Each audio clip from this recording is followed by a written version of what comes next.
dadku murugo iyo kurbay la ooyaan islaantii farxaday la ooyday maxaad u malaynaya qof miskiin oo dhibaataysan gaajo aad ka fujiso qof agoon oo maalkaaga aad uga farxiso qof dayn lagu leeyahay oo kurbaysan oo meel uu ka keeno waayey ood kurbada ka faydo maxaad u malaynaya haddii janno lagu galay sadaqo lagu sadaqaystay waxaa dhacay 2010 ayaa waxaan joogay dhulkan Sacuudiga markaasaan joornaal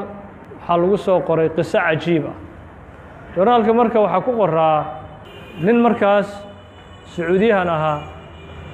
ayaa waxaa ku dhacay xanuunkan fashalul kula kaliya ka fariistay ma shaqeynayaan la kaliyaha waagaas marka waxaa furaa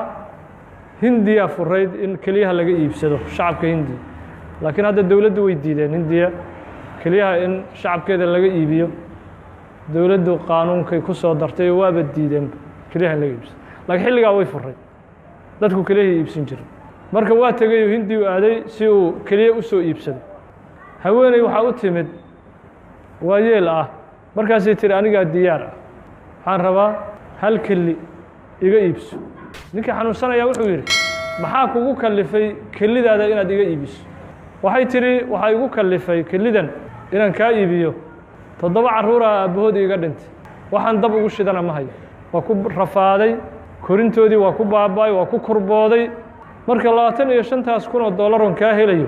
$25,000 marka yacni uu u sheegay inuu ka siinayo $25,000 halkii keli waxaan rabaa shirkad inaan ugu daro biilkooduna uu meel iga saaro carruurtaas ninkii markaa waa u danqaday oo waa iska ooyey waxay ilmaheedii siisa inta weysay kelideedii ay bixinayso waa u danqaday kelideedii bixinay oo ilmihii u bixinay yani si ay ugu biisho ninkii $25,000 uu soo bixiyey gacantuu ka saaray kelina kaama rabo yidhi orod iska ii ducey oroda iska tag dadku murugo iyo kurbay la ooyaan islaantii farxaday la ooyday kelideedii oo uu fasaxay iyo lacag aysan weligeedba soo gelin oo gacanta ay ku haysato iyadoo iska ooyeyso farxad la ooyeysay iska baxay ninkii isbitaalku iska joogo dad kale aan raadsanayo yidhi iska baxa lacagtaadana si hayso habeenkii uu seexday kateetara ugu jiray masuushuu tegey isagii dhammaa fudayduu dareemay kateetarkii uu iska siibay si caadi u kaadiyey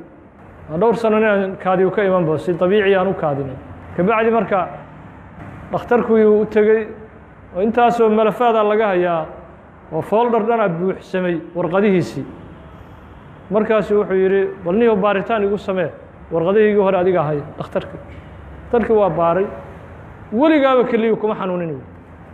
ninkii hore ma tihid miya ninkii hadda aan baarayay ma tihid miya adigu waa kana warqadahaagii cadaymahaagii oo dhan